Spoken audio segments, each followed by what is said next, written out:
Shalom and welcome to another in our series of podcasts from Temple Beth Am, a dynamic center for conservative Judaism in Los Angeles.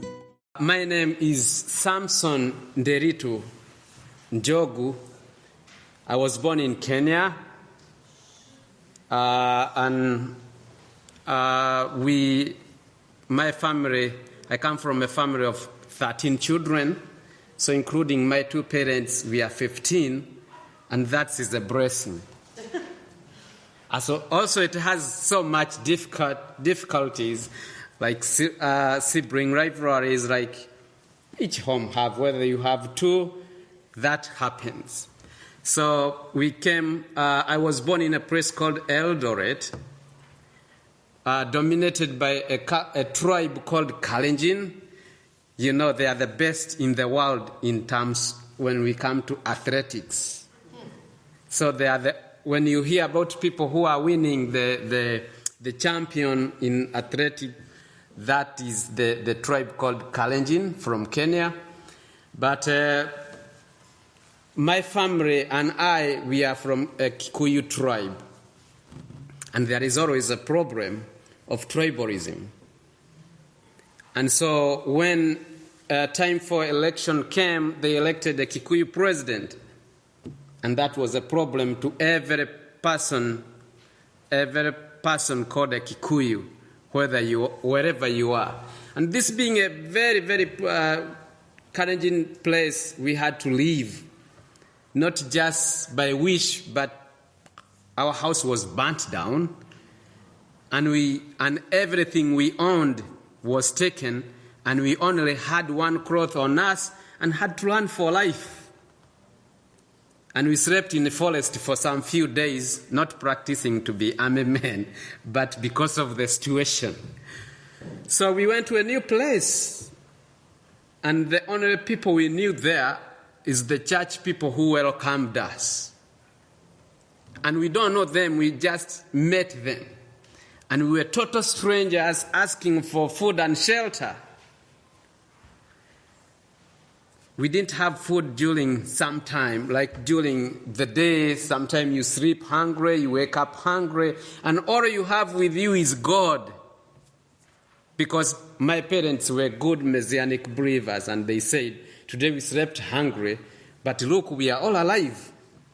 We are still able to smile, but not because you want, but you have to. That's the option you have. So one day, one of the Messianic group brought some food for dinner, for lunch and dinner. And so because it's a big family, when we ate, it remained very little just for the baby and maybe one person. Before the end of the day, here comes a guest who looked very hungry and has also ran from a different place and just came to see if she can get some food to be able to continue with wherever she's going. She don't know where she's going. And she has a baby. And so all of us looked at that guest, and guess what is in our mind? The little food we had, the little hope I thought maybe I would share with the baby is gone. And so my mom looked at us and said, look, we have no option. But we were like, Mom, we also don't have option. Let her go and look for elsewhere. That's the only hope.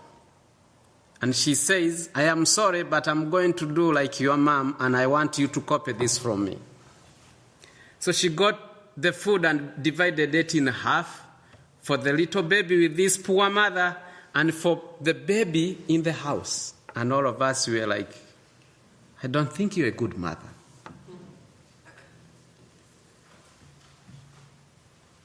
We are in a story of Mishpatim, and I chose this because I felt it connecting with me.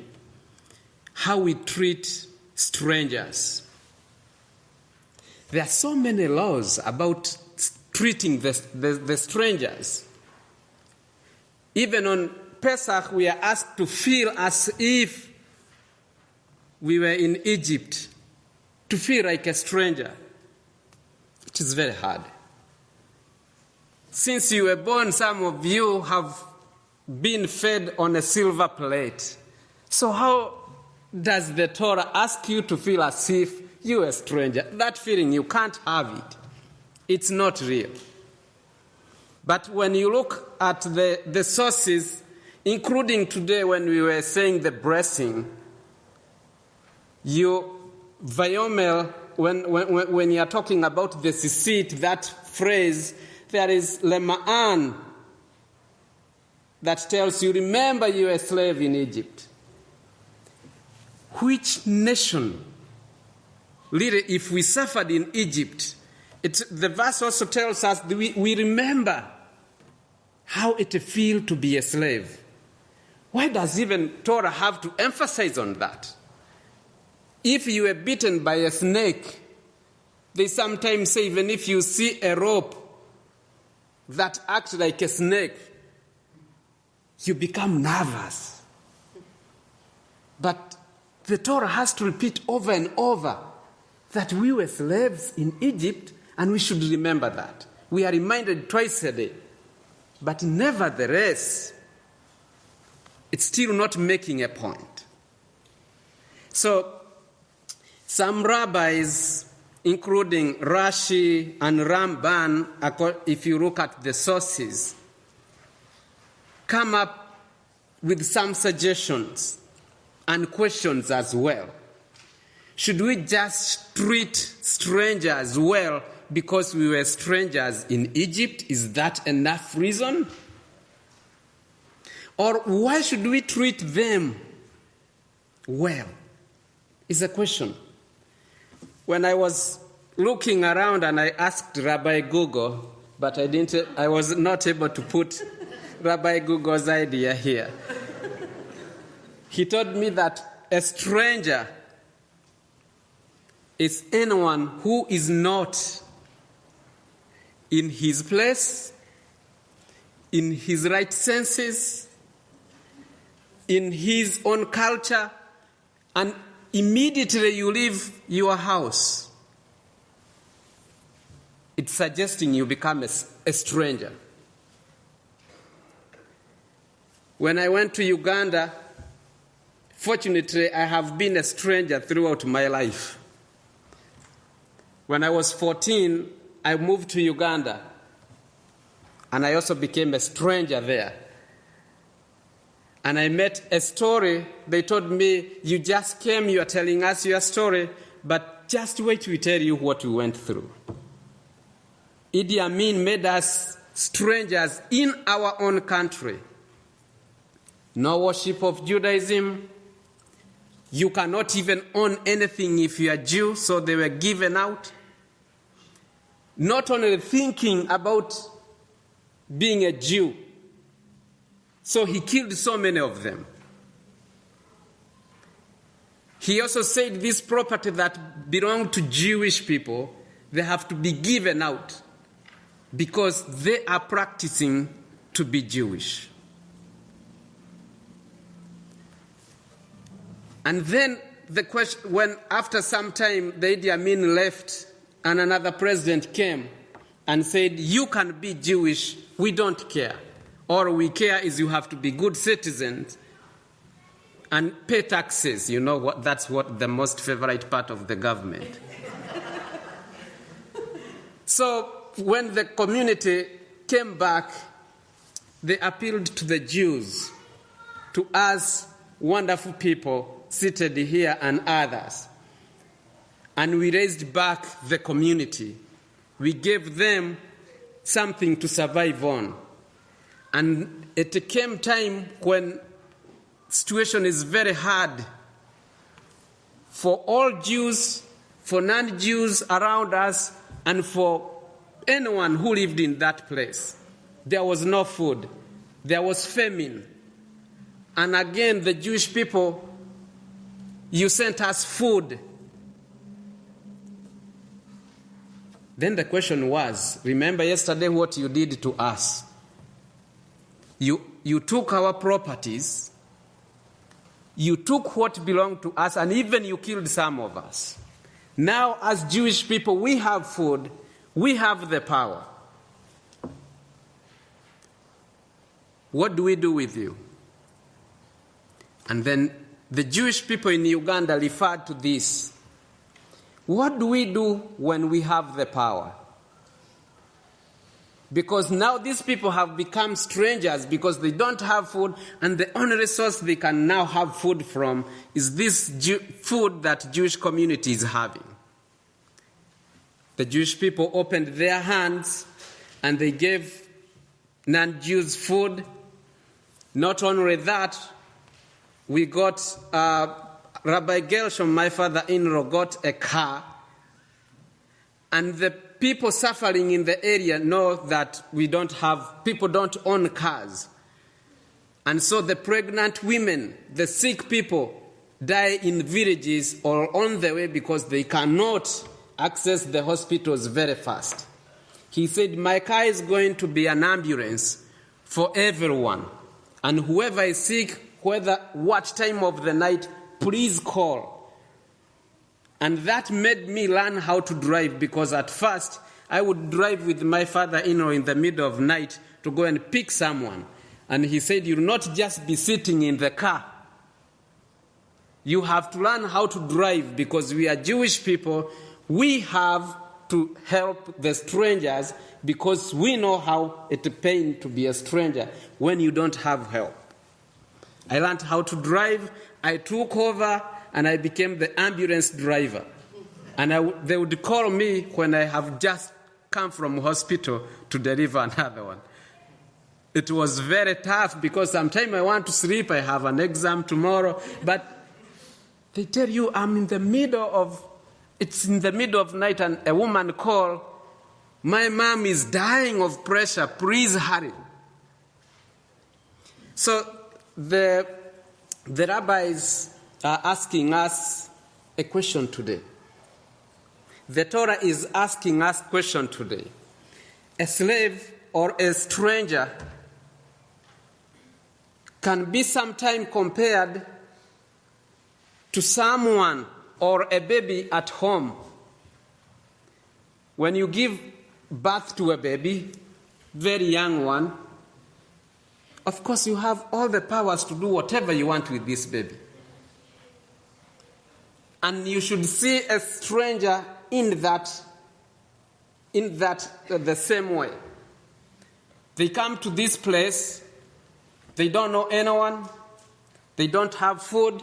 If you want them to kneel down, they can kneel down. But nevertheless, you go ahead to exercise your powers on that person. Aren't we repeating the story of Amalek, who attacked the weaker one? And if you look at the back page, I forgot to quote the owner of this, the second last. He said, if you treat others with lack of respect, that says more about you than it does about them. The last line, it says, it may be in the end that a good society is defined more by how people treat strangers than how they treat those they know. And that is by James. And then we look at now a real life, the life we are living in today. If I feel that I have power, I would want to help someone because I feel the power in me. If I don't have power and I'm looking for the power, I will not attack someone who is stronger than me. That's why the Torah is counting for you the people who are likely to be oppressed. The widow, the orphan, the stranger, and these are the people without power. And that is the people you want to exercise your power on. So if you look at that line, it says that you also, because of lack of power, that's why you're exercising the power on these weak people. Because I cannot wake up in the morning and I ask for the champion if you watch wrestling. I can't, because 2-3 times you are down. And so the Torah is telling us to think of ourselves like strangers, because every day, sometime you are planning a vacation to go into new place. Those people don't know you, but you want to go there and you're expecting a nice treatment. If you are setting a standard of mistreating the strangers, how special are you? Why do you expect to be treated better than the people you are treating here in a wrong way? So we should envision and put a way forward of how we want to be treated, because immediately you leave your house, you become a stranger. The second one and the last one is we should have the control and the spark, and we should never lose the divine spark. Because Hashem is saying that when you cried to me in Egypt, I rescued you. I came for you. And whoever cries, because my nature is to rescue those who have been oppressed, I always come and rescue them. So how do you want to deal with God? He will always come and face you when you're oppressing someone. And because we are strong people, we are Jewish community, we cannot be the people oppressing the others. We have to stand strong because we are the children of the strong one. And therefore, we have to exercise our power by elevating others. We should remember that if you are on top, you'll always pull people up. If you are below, you'll always pull people towards you. And if you are always people without power, you'll always exercise your power on weak people.